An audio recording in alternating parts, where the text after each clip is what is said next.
One of the places I might see these functions showing up is in physical modeling.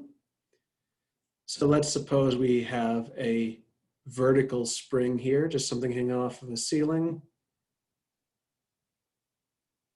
And the position of this object, this cube here at the hanging down at the bottom of the spring, at time t, my coordinate for the weight is going to be 4 times the cosine of t.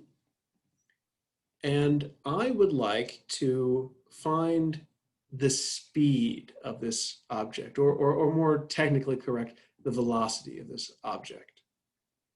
Well, the velocity is the derivative, right? My rate of change. How much does my position change over time? So to calculate the velocity of this function, this derivative, here d on dt, because my independent variable is t, why that's going to be d on dt applied to the function 4 times the cosine of t. The constant multiple rule says that I can pull out the 4. The derivative of the cosine function is minus the sine function. So my velocity is governed by minus 4 sine of t. Now the cool thing about setting up velocity in this way is that the signs, S-I-G-N, whether this function is positive or negative, can actually tell me the direction that the weight is traveling in. So positive would be in the positive s direction, negative would be in the negative s direction. Cool stuff. I can also take a second derivative. So physicists would call this the acceleration. And the idea is how much does the velocity change over time? Once again, a problem for derivatives.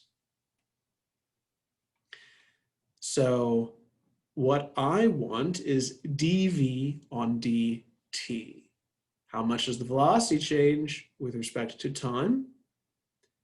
So this would be my differential operator d on dt, now applied to the function minus 4 sine of t. Once again, I pull that constant out.